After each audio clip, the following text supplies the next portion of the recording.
अर्बौं लगानीमा बनेको स्कुल र लाखौं खर्च गरेर पढाएको विद्यार्थी छोराछोरीले के 4 GPA ल्याए त?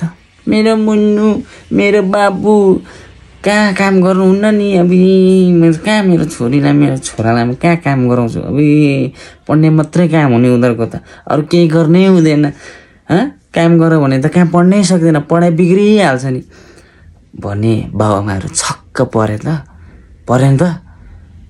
उनी हुन् गोमा श्रेष्ठ, जसले आफ्नो आमालाई इट्टा भट्टामा आगोसँग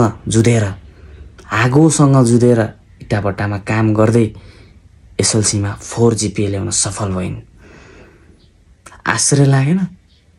ती बाबुआमा हेरेको हेरै भएनन् त? भयो कि भएनन्?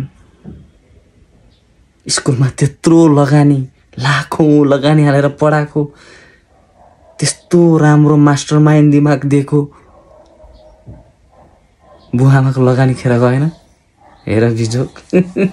तर गोमा श्रेष्ठलाई बधाई दिने क्रममा विभिन्न कलेजहरूले अहिले नै फोन गरेर अब आउने भविष्यमा शिक्षाको निम्ति फुल स्कलरसिपमा पढाइदिने सम्म घोषणा गरिसके भने सङ्घ संस्था र व्यक्तिले पनि उहाँलाई धेरैभन्दा धेरै सहयोग गर्ने घोषणा गरिसके। त्यसै क्रममा मेरो तर्फबाट पनि गोमा श्रेष्ठलाई आउने भविष्यको उज्जवल शुभकामना दिँदै भविष्यमा उन्नति प्रगति अझै होस् भन्दै म बिदा हुन चाहन्छु। धन्यवाद।